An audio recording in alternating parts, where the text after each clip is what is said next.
ಇವತ್ತಿನ ಎರಡನೆಯ ಪ್ರಮುಖ ಸುದ್ದಿ ಅದು ಸಂಪುಟ ವಿಸ್ತರಣೆಗೆ ಸಂಬಂಧಪಟ್ಟದ್ದು. ಮೊದಲ ಬಾರಿ 13 ಜನ ಸಚಿವರಾಗಿದ್ದಾರೆ. ಕರ್ನಾಟಕದಲ್ಲಿ ನಿಮ್ಗೆ ಗೊತ್ತು, ಒಟ್ಟು ಮುಖ್ಯಮಂತ್ರಿಗಳು ಸೇರಿದಂತೆ 34 ಜನರಿಗೆ ಅವಕಾಶ ಇದೆ. ಇನ್ನು 20 ಜನರನ್ನೇನಿದೆ, 20 ಸಚಿವರುಗಳನ್ನು ನೇಮಕ ಮಾಡಬೇಕಾಗಿದೆ. ಇದು ಅಷ್ಟು ಸುಲಭನಾ? I don't think so. ಈಗಾಗಲೇ ಬಂದ ಮಾಹಿತಿಯ ಪ್ರಕಾರ ಮುಖ್ಯಮಂತ್ರಿಗಳು ಈ ಪ್ರೊಸೆಸ್ಸನ್ನು ಸ್ಟಾರ್ಟ್ ಮಾಡಿದ್ದಾರೆ ಅಂತ ಹೇಳಲಾಗ್ತಾ ಇದೆ. ಅವರು ಕೆಲವೊಮ್ಮೆ 10ನೇ ತಾರೀಕು ಅಂತಾರೆ, 12 ಅಂತಾರೆ, 18 ಅಂತಾರೆ. ಅಟ್ಲೀಸ್ಟ್ ಈ ಮಂತ್ನಲ್ಲಿ ವಿಸ್ತರಣೆಯನ್ನು ಮಾಡಲೇಬೇಕು. ಇಲ್ಲದಿದ್ದರೆ ನೀವು ಆಡಳಿತ ಮಾಡೋಕ್ಕಾಗಲ್ಲ. ಕೇವಲ 10 ಸಚಿವರನ್ನು ಇಟ್ಕೋಬೇಕು, ಉಳಿದ ಎಲ್ಲ ಖಾತೆಗಳನ್ನು ಮುಖ್ಯಮಂತ್ರಿಗಳೇ ಇಟ್ಕೊಂಡು ಅಡ್ಮಿನಿಸ್ಟ್ರೇಷನ್ ವಿಲ್ ಕೊಲ್ಯಾಪ್ಸ್. ಆದ್ದರಿಂದ ಈ ಒಂದು ಸಚಿವ ಸಂಪುಟದ ವಿಸ್ತರಣೆ ನಡೀಲೇಬೇಕು. ಆದರೆ ವಿಸ್ತರಣೆ ಅಷ್ಟು ಸುಲಭವಾಗಿಲ್ಲ. ಯಾಕೆಂದರೆ ಇಂಥ ವಿಸ್ತರಣೆ ಸಂದರ್ಭದಲ್ಲಿ ಒಂದು ಜಾತಿವಾರು ಪ್ರಾತಿನಿಧ್ಯ ಇದು ಮುಖ್ಯವಾದ್ದು. ಈ ಜಾತಿವಾರು ಪ್ರಾತಿನಿಧ್ಯದ ಸವಾಲನ್ನು ಎದುರಿಸುವುದು ಹೇಗೆ? ನಂತರ ಪ್ರಾದೇಶಿಕ ಸಮತೋಲನವನ್ನು ಕೊಡೋದು, ರಿಪ್ರೆಸೆಂಟೇಷನನ್ನು ಕೊಡೋದು ಸೆಕೆಂಡ್ ಥಿಂಗ್. ಥರ್ಡ್ ಥಿಂಗ್, ನಿಮ್ಮ ಸರ್ಕಾರ ಚೆನ್ನಾಗಿ ಕೆಲಸ ಮಾಡಬೇಕು ಅಂತಂದರೆ ಅಟ್ಲೀಸ್ಟ್ ಶಕ್ತಿ ಪ್ರತಿಭೆ ಇದ್ದವರಿಗೆ ಕೊಡಬೇಕು ಅಲ್ವಾ? ಅದು ಒಂದು ಚಾಲೆಂಜ್. ಇನ್ನು ಯುವಕರು ಮತ್ತು ಹಿರಿಯರ ನಡುವಿನ ಸಮತೋಲನ.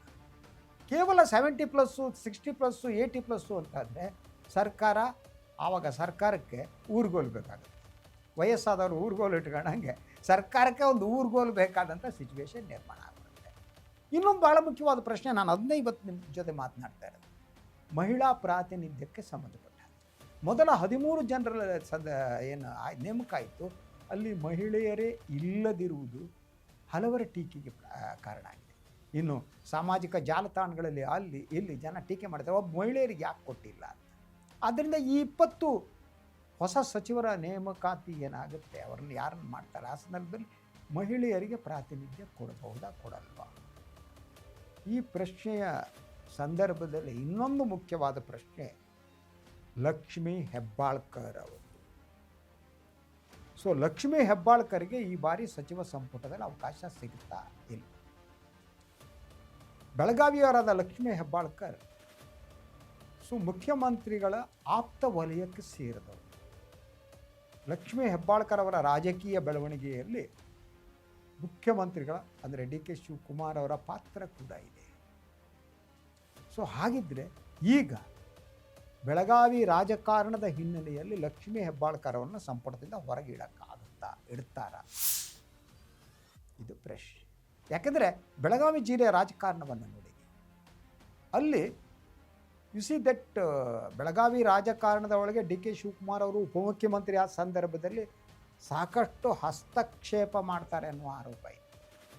ಅಲ್ಲಿ DCC ಬ್ಯಾಂಕ್ ಇಲೆಕ್ಷನ್, ಎಲ್ಲೆಲ್ಲ ಬೇರೆ ಬೇರೆ ಇಲೆಕ್ಷನ್ಗಳೆಲ್ಲ ಕೂಡ ಯು ಸಿ ಯಾರು ಜಾರಕಿಹೊಳಿ ಬ್ರದರ್ಸ್ ಏನಿದ್ದಾರೆ, ಸಹೋದರರಿದ್ದಾರೆ, ಅವರ ವಿರುದ್ಧ ಲಕ್ಷ್ಮೀ ಹೆಬ್ಬಾಳ್ಕರ್ ಗುಂಪು ಏನಿದೆ, ಆ ಗುಂಪಿಗೆ ಶಿವಕುಮಾರ್ ಅವರು ಬೆಂಬಲ ನೀಡಿದ್ದಾರೆ ಅಂತ ಹೇಳಲಾಗ್ತಾ ಇತ್ತು. ಸೊ ಅದಕ್ಕಾಗಿ ಜಾರಕಿಹೊಳಿ ಸಹೋದರರಿಗೂ ಕೂಡ ಡಿ ಕೆ ಶಿವಕುಮಾರ್ ಮೇಲೆ ಸಿಟ್ಟಿತ್ತು. ಯಾವ ಕಾರಣಕ್ಕೂ ಕೂಡ ಬೆಳಗಾವಿ ರಾಜಕಾರಣದ ಒಳಗಡೆ ಉಪಮುಖ್ಯಮಂತ್ರಿಗಳು, ಆಗ ಉಪಮುಖ್ಯಮಂತ್ರಿಗಳು, ಈಗ ಮುಖ್ಯಮಂತ್ರಿಗಳು ಹಸ್ತಕ್ಷೇಪ ಮಾಡಬಾರದು ಅನ್ನೋ ಪ್ರತಿಭಟನೆಯನ್ನು ಕೂಡ ಜಾರಕಿಹೊಳಿ ಬ್ರದರ್ಸ್ ವ್ಯಕ್ತಪಡಿಸಿದರು. ರಮೇಶ್ ಜಾರಕಿಹೊಳಿ ಅಂತೂ ಡಿ ಕೆ ಶಿವಕುಮಾರ್ ಅವರಿಗೆ ಮಹಾನಾಯಕ ಅಂತ ಬಿರುದು ಕೊಟ್ಟು ಆಗಾಗ ಅವ್ರ ಮೇಲೆ ಅಟ್ಯಾಕ್ ಮಾಡಿ ಎಲ್ಲ ಮಾಡಿ. ಈ ಜಾರಕಿಹೊಳಿ ಬ್ರದರ್ಸ್ದ ಒಂದು ಗುಣಧರ್ಮ ಇದೆ. ಮೂವರು ಕೂಡ ಬೇರೆ ಬೇರೆ ರಾಜಕೀಯ ಪಕ್ಷಗಳಲ್ಲಿದ್ದರೂ ಕೂಡ ಸ್ಥಳೀಯ ರಾಜಕಾರಣದಲ್ಲಿ ಅವರು ಒಂದೇನೆ, ಅವ್ರು ಬೇರೆ ಅಲ್ವೇ ಅಲ್ಲ. ಸಹೋದರರು, ಜಾರಕಿಹೊಳಿ ಸಹೋದರರು ಹಾಗೇನೆ. ಅವರು ಯಾವುದೇ ಪಕ್ಷ ಅಧಿಕಾರಕ್ಕೆ ಬರಲಿ, ಜಾರಕಿಹೊಳಿ ಸಹೋದರರು ಒಬ್ಬರು ಮಂತ್ರಿ ಆಗಿರ್ತಾರೆ. ಕಾಂಗ್ರೆಸ್ ಬಂದರೆ ಸತೀಶ್, BJP ಬಂದರೆ ರಮೇಶ್, JDS ಜೊತೆ ಬಾಲಚಂದ್ರ ಇದ್ದರು, ಈಗ ಅವರು BJPಯಲ್ಲಿ ಇದ್ದಾರೆ. ಇನ್ಯಾರೋ ಲಖನ್ ಜಾರಕಿಹೊಳಿನ ಯಾರೋ ಹೋಗ್ಬೋದು. ಸೊ ಎಲ್ಲ ಪಕ್ಷಗಳನ್ನು ಬಿಸಿ ತಮ್ಮ ರಾಜಕಾರಣಕ್ಕೆ ಪೂರಕವಾಗಿ ಬಳಸಿಕೊಳ್ಳುವ ಶಕ್ತಿ ಅವರಿಗೆ. ಸೊ ಬೆಳಗಾವಿಯ ನಿಯಂತ್ರಣ ಏನಿದೆ ಅದು ಜಾರಕಿಹೊಳಿ ಬ್ರದರ್ಸ್ಗೆ ಭಾಳ ಮುಖ್ಯವಾಗಿದೆ. ಅವರ ಈ ನಿಯಂತ್ರಣಕ್ಕೆ ಸೆಡ್ಡು ಹೊಡಿತಾ ಇರುವವರಲ್ಲಿ ಲಕ್ಷ್ಮೀ ಹೆಬ್ಬಾಳ್ಕರ್ ಕೂಡ ಒಬ್ಬರು. ಸೊ ಆದರೆ ಈಗ ಆದದ್ದು ನೋಡಿ, ಅದೇ ಕಾರಣ ನಿಮಗೆ ಭಾಳ ನೀವು ರಾಜಕೀಯವನ್ನು ಪೊಲಿಟಿಕ್ಸ್ನ ಕೀನಾಗಿ ನೀವು ಫಾಲೋ ಮಾಡ್ತಾ ಇದ್ದರೆ, ಸೊ ಸತೀಶ್ ಜಾರಕಿಹೊಳಿಯವರು ಕಾಂಗ್ರೆಸ್ ಅಧ್ಯಕ್ಷರಾಗೋದಕ್ಕೆ ಹೊರಟಿದ್ರು. ಅವ್ರಿಗೆ KPCC ಅಧ್ಯಕ್ಷರಾಗಬೇಕು ಅಂತಿತ್ತು. 2028ರ ಚುನಾವಣೆಯ ನಂತರ ಮುಖ್ಯಮಂತ್ರಿ ಸ್ಥಾನಕ್ಕೆ ಸ್ಪರ್ಧಿಸಬೇಕು ಅನ್ನೋದು ಕೂಡ ಘೋಷಣೆ ಮಾಡಿದ್ರು. ಅದಕ್ಕೆ ಯತ್ನ ಕೂಡ ಮಾಡಿದ್ರು KPCC ಅಧ್ಯಕ್ಷರಾಗೋದಕ್ಕೆ. ಆಗ ಹೈಕಮಾಂಡ್ ಒಂದು ಕಂಡೀಷನನ್ನು ಹಾಕ್ತಾರೆ, ನೋಡಿ ನೀವು KPCC ಅಧ್ಯಕ್ಷರಾಗಿ ನೋ ಪ್ರಾಬ್ಲಮ್, ಆದರೆ ನೀವು ಸಚಿವರಾಗಕ್ಕಾಗಲ್ಲ. ಸೊ ಸಚಿವರಾಗಿ ತಾವು KPCC ಅಧ್ಯಕ್ಷರಾಗಬೇಕು ಅನ್ನೋದು ಸತೀಶ್ ಜಾರಕಿಹೊಳಿಯವರ ಮಹದಾಸೆ ಆಗಿತ್ತು. ಹೈಕಮಾಂಡ್ ಅದಕ್ಕೆ ಒಪ್ಪಲಿಲ್ಲ. ಸೊ ಹೀಗಾಗಿ ಅವರು ಸಚಿವ ಸ್ಥಾನವನ್ನು ಒಪ್ಕೊಂಡ್ರೆ ಹೊರತು KPCC ಸ್ಥಾನವನ್ನು ಒಪ್ಕೊಂಡಿಲ್ಲ. ಹಾಗೆ ನೋಡಿದರೆ ಅವರಿಗೆ ಸಚಿವರಾಗಿ ಹಣ ಮಾಡಬೇಕು ಅನ್ನೋದಿಲ್ಲ, ಬೇಕಾದಷ್ಟು ಆಸ್ತಿ ಸಂಪತ್ತು ಇದೆ. ಹಾಗಿದ್ದರೆ ಒಪ್ಕೊಂಡಿದ್ದೆ ಯಾಕೆ? Because of Belagavi politics. Belagavi ರಾಜಕಾರಣದಲ್ಲಿ ತಾವೊಂದೊಮ್ಮೆ ಸಚಿವರಾಗದಿದ್ದರೆ ಲಕ್ಷ್ಮೀ ಹೆಬ್ಬಾಳ್ಕರ್ ಗುಂಪು ಪ್ರಬಲವಾಗುತ್ತೆ, ರಾಜಕೀಯವಾಗಿ ಆವಾಗ ತಮ್ಮನ್ನು ತುಳಿಬಹುದು ಅನ್ನುವ ಕಾರಣಕ್ಕಾಗಿಯೇ ಅವರು KPCC ಅಧ್ಯಕ್ಷ ಸ್ಥಾನವನ್ನು ಬಿಟ್ಟು ಅವರು ಈ ಒಂದು ಸಚಿವ ಸ್ಥಾನವನ್ನು ಒಪ್ಕೊಂಡ್ರು. ಸೊ ಇದಾದ ಮೇಲೆ ಸಾಕಷ್ಟು ಬೆಳಗಾವಿ ರಾಜಕಾರಣದಲ್ಲಿ ಬದಲಾಗಿದೆ. ಇಡೀ ದಟ್ ಕಾಂಗ್ರೆಸ್ನ ಒಳಗಿನ ಸಮೀಕರಣಗಳು ಬದಲಾಗ್ತಾ ಹೋಗ್ತಾ ಇದೆ. ಸತೀಶ್ ಜಾರಕಿಹೊಳಿ ಸಿದ್ದರಾಮಯ್ಯನವರಿಗೆ ಭಾಳ ಹತ್ತಿರ ಇದ್ದವರು ಈಗ ಅಷ್ಟು ಹತ್ತಿರವಾಗಿಲ್ಲ ಅಂತ ಹೇಳಲಾಗ್ತಾ ಇದೆ. ಹಾಗೆಯೇ ಸತೀಶ್ ಜಾರಕಿಹೊಳಿ ಮತ್ತು DK ಶಿವಕುಮಾರ್ ಅವರ ಸಂಬಂಧ ಏನಿದೆ ಅದು ಇನ್ನಷ್ಟು ಸುಧಾರಿಸಿದೆ ಅನ್ನುವ ಮಾತು ಕೂಡ ಕೇಳಿಬರ್ತಾ ಇದೆ. ಸೊ ಅದಕ್ಕೆ ಪೂರಕವಾಗಿಯೇ ಕಳೆದ ಒಂದು 3-4 ತಿಂಗಳ ಅವಧಿಯಲ್ಲಿ ಸತೀಶ್ ಒಂದಕ್ಕಿಂತ ಹೆಚ್ಚು ಬಾರಿ 3-4 ಬಾರಿ DK ಶಿವಕುಮಾರ್ ಜೊತೆ ಗುಪ್ತ ಸಭೆಗಳನ್ನು ನಡೆಸಿದ್ದಾರೆ. ಇವತ್ತು ಕೂಡ ಸತೀಶ್ ಜಾರಕಿಹೊಳಿಯವರು ಮುಖ್ಯಮಂತ್ರಿಗಳನ್ನ ಭೇಟಿ ಮಾಡಿ ಚರ್ಚೆ ನಡೆಸಿದ್ರು, ಮೀಟ್ ಮಾಡಿದರು. ಆದ್ದರಿಂದ ಅವರ ಸಂಬಂಧ ಏನಿದೆ ಅದು ಸೌಹಾರ್ದಯುತ ಸಂಬಂಧವಾಗಿ ಬದಲಾಗ್ತಾ ಇದೆ. ಯಾವುದೇ ಒಂದು ರಿಲೇಷನ್ನು ಇದು ಅತ್ಯುತ್ತಮ ಸಂಬಂಧ ಏರ್ಪಡ್ತು ಅಂದರೆ ಇನ್ನೊಂದು ಸಂಬಂಧವನ್ನು ತ್ಯಾಗ ಮಾಡಬೇಕಾಗುತ್ತೆ. ಏಕಕಾಲದಲ್ಲಿ ಮಾಡೋಕ್ಕಾಗಲ್ಲ. ಈ ಬೆಳಗಾವಿ ರಾಜಕಾರಣದಲ್ಲಿ ಹಾಗಿದ್ದರೆ ಸತೀಶ್ ಪಾರುಪತ್ಯವನ್ನು, ಪ್ರಾಧಾನ್ಯತೆಯನ್ನು ಸನ್ಮಾನ್ಯ ಮುಖ್ಯಮಂತ್ರಿಗಳು ಒಪ್ಪಿಕೊಂಡ್ರೆ ಆಗ ಅವರು ಬೆಳಗಾವಿ ರಾಜಕಾರಣವನ್ನು ನೋಡುವ ರೀತಿ ಬದಲಾಗ್ತದೆ. ತಮ್ಮ ಆಪ್ತರು ಅಂದುಕೊಂಡಂಥ ಲಕ್ಷ್ಮೀ ಹೆಬ್ಬಾಳ್ಕರ್ ತಮ್ಮ ಅವರನ್ನು ಬಲಿ ಕೊಟ್ಟರೆ ಮಾತ್ರ ಅವರು ಸತೀಶ್ ಜಾರಕಿಹೊಳಿಯವರನ್ನ ಸಮಾಧಾನ ಪಡಿಸೋಕ್ಕೆ ಸಾಧ್ಯ. ಹಾಗೇನಾದರೂ ಅಶ್ಯೂರೆನ್ಸ್ ಕೊಟ್ಟಿದ್ದಾರೆ. ಇಲ್ಲ ಅಂತಂದರೆ ಈ ಮೊದಲ ಬಾರಿಗೆ 13 ಸಚಿವರು ಪ್ರಮಾಣ ವಚನ ಸ್ವೀಕರಿಸಿದರು. ಆಗಲೇ ಲಕ್ಷ್ಮೀ ಹೆಬ್ಬಾಳ್ಕರ್ ಅವರಿಗೆ ಸಚಿವ ಸ್ಥಾನ ಸಿಗಬೇಕಾಗಿತ್ತು, ಆದರೆ ಹೊರಗಿಡಲಾಯಿತು. ಅದಾದಮೇಲೆ ಬೇರೆ ಬೇರೆ ಬೆಳವಣಿಗೆಗಳಾದರೂ ಕಾಂಗ್ರೆಸ್ ಪಕ್ಷದ ಒಳಗಡೆ ಲಕ್ಷ್ಮೀ ಹೆಬ್ಬಾಳ್ಕರ್ ಅವರಿಗೆ ಮಂತ್ರಿ ಸ್ಥಾನ ಸಿಗಲಾರದು ಅನ್ನುವ ಮಾತು ಕೇಳ್ತಾರೆ.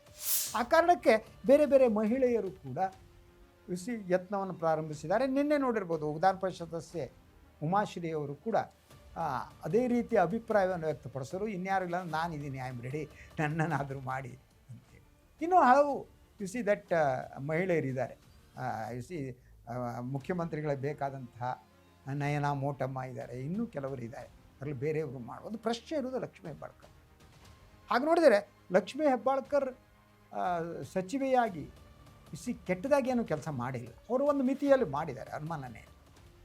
ಹೀಗಿದ್ದರೂ ಕೂಡ ರಾಜಕಾರಣದಲ್ಲಿ ಬಹಳ ಸಂದರ್ಭದಲ್ಲಿ ಸಂಬಂಧಗಳಿಗೆ ಅರ್ಥನೇ ಇರಲ್ಲ.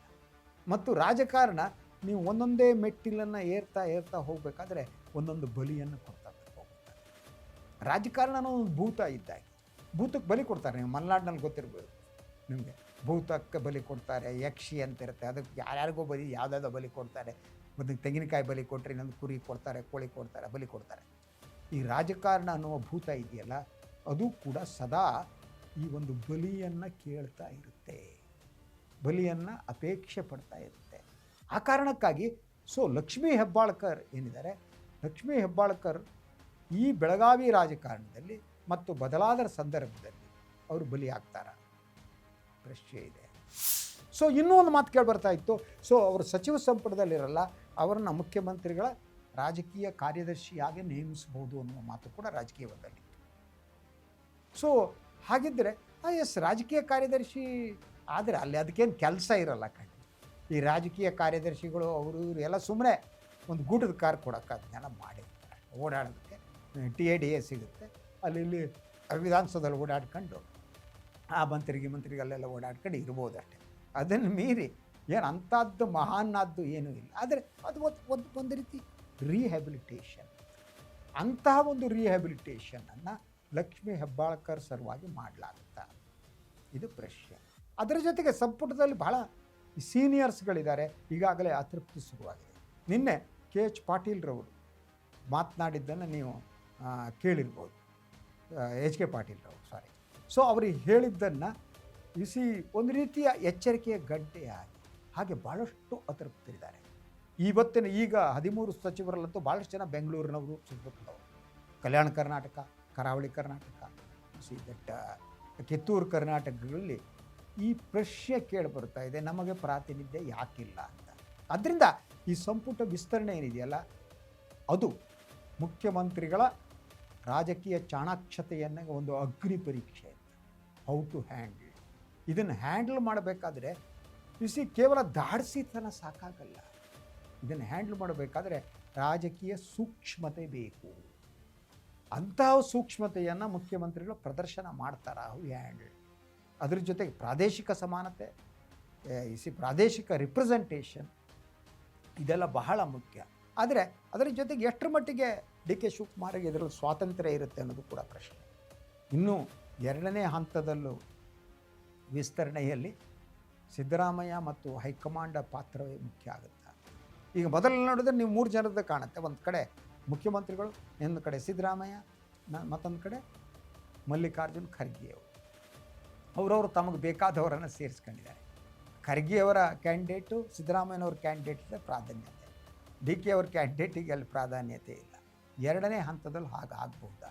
ಹಾಗಾಗಬಾರದು ಅನ್ನುವ ಕಾರಣಕ್ಕಾಗಿಯೇ ಈ ಬಂಡಾಯ ಏನಿದೆ, ಇನ್ನೊಂದೇನಿದೆ ಮಂತ್ರಿಗಳಲ್ಲಿ, ಅದು ಪ್ರಾರಂಭ ಆದಾಗ ಕಾಣುತ್ತೆ.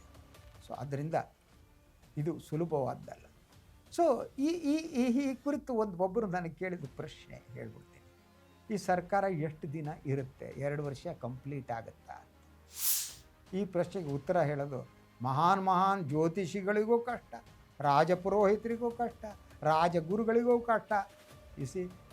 DK ಶಿವಕುಮಾರ್ ಅವರು ನಂಬುವಂತಹ ಗಿಳಿಶಾಸ್ತ್ರದವರು, ಹಕ್ಕಿ ಶಕುನದವರು, ದೇವರುಗಳು ಯಾರೂ ಹೇಳೋಕ್ಕಾಗಲ್ಲ ಈ ಸರ್ಕಾರ ಎಷ್ಟು ಕಾಲ ಇರುತ್ತೆ. Let us wait and C.